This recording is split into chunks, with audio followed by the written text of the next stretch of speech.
සෛලයක අක්‍රීය විභවය පවත්වා ගන්න ආකාරය.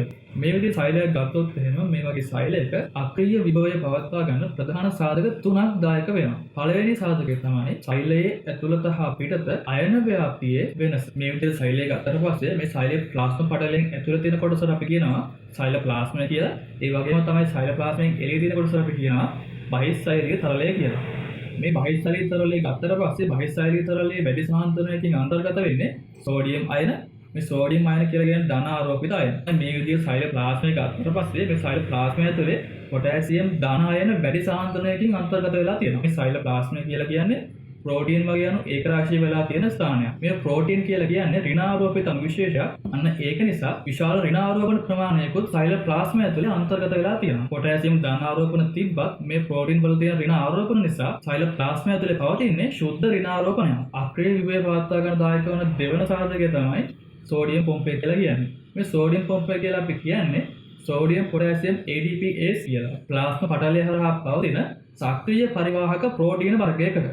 මේ සෝඩියම් පොටෑසියම් පොම්පේ මගින් සෝඩියම් අයන 3ක් සෛලයෙන් ඉවතට පරිවහනය කරනකොට පොටෑසියම් අයන 2ක් සෛලය තුලට පරිවහනය කරනවා. එළියට යන දානාරෝපණ 3කට දානාරෝපණ 2යි සෛලය ඇතුළට ඉන්නේ. එතකොට මේ සෝඩියම් පොටෑසියම් පොම්පේ මගින් ශුද්ධ දානාරෝපණ හානියක් සිදු වෙනවා සෛලයෙන්. අන්න ඒකිනුත් සිද්ධ වෙන්නේ සෛල ප්ලාස්මා ඇතුළේ තියෙන දානාරෝපණ අඩු වෙන එක. ඒකෙන් ශුද්ධ ඍණාරෝපණ ඇති වෙන එක තව තවත් වැඩි කරනවා. අක්‍රීය විභවය පවත්වා ගන්න දායක වෙන අනිත් සාධකය තමයි පොටෑසියම් අයන නාලිකා. එහෙමත් නැත්නම් මේ පොටෑසියම් කාන්දු වෙන සලසන පොටෑසියම් ලීක් චැනල්ස් කියලා කියන්නේ. මේ පොටෑසියම් ලීක් චැනල්ස් එහෙමත් නැත්නම් මේ පොටෑසියම් අයන නාලිකා කියලා කියන්නේ ප්ලාස්මා පටලය හරහා පිහිටලා තියෙන ප්‍රෝටීන විශේෂය.